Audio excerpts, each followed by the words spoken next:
We often think of volcanoes as, distant threats. But right now, a major U.S. city, Anchorage in Alaska, is keeping a close eye on Mount Spurr. That's right. It's become a real point of focus lately.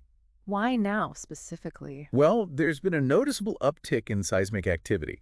We're talking more than 20 earthquakes recorded recently in the region, Mm-hmm. and that naturally draws attention to nearby volcanoes like Spurr. Okay, earthquakes near a volcano. That definitely sounds like something to watch. So tell us about Mount Spurr itself. It's not just a little hill, is it? No, definitely not. It's quite imposing. Stands about 3,350 meters tall. That's roughly 11,000 feet. 11,000 feet. Wow. And proximity? How close are we talking to Anchorage? It's about 130 kilometers away, give or take. So around 80 miles. 80 miles. That sounds kind of far, but I guess for volcanic ash. Exactly. That distance becomes, well, pretty relevant when you think about ash clouds and their potential reach. And what's really telling is that the city, Anchorage, they've already put together an emergency preparedness plan specifically for this. They have. Okay, so they're not messing around.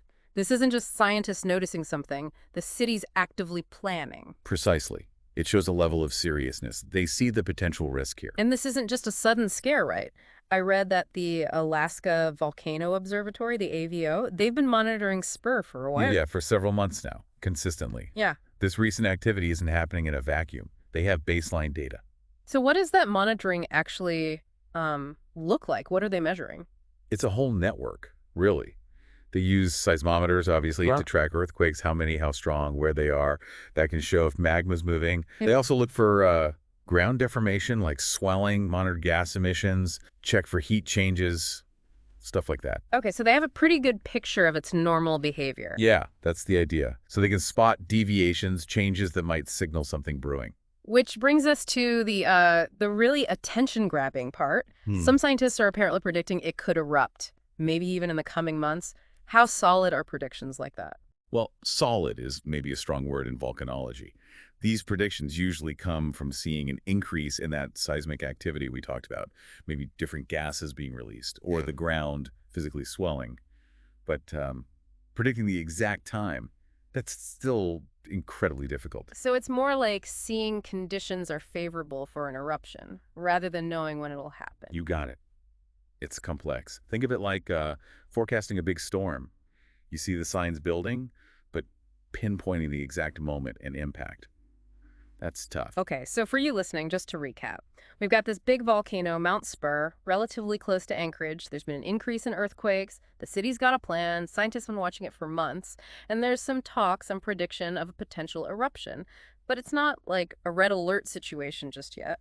Not according to the latest official AVO update, no. They did mention seeing occasional steam or vapor plumes from the summit on their webcams. Okay, so something is happening up there. Right, some low-level activity, signs of heat. But crucially, they also said there are other monitoring data. The earthquakes, the ground movement, the gases hasn't shown the kind of significant changes that usually precede an eruption. Nothing indicating it's, moving closer to actually erupting right now. Okay. So it's kind of like the volcano is stirring, maybe, but not quite waking up yet? That's a decent way to put it.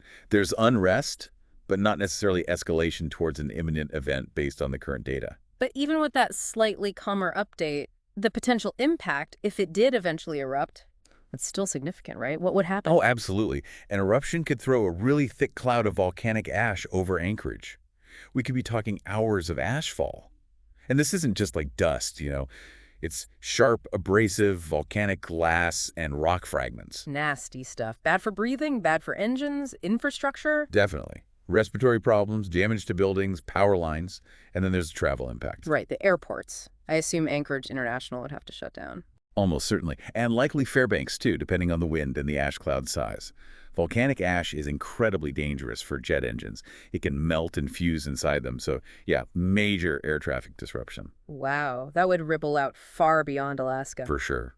It highlights how connected everything is. So, wrapping this up, it seems like the immediate risk, based on the AVO's latest, might not be as high as some headlines suggested. Yeah. But the underlying situation, the seismic activity, the volcano's presence, the potential consequences, it's still there. Exactly. It's a reminder that a major city exists right next to these powerful geological forces. It really makes you think, doesn't it?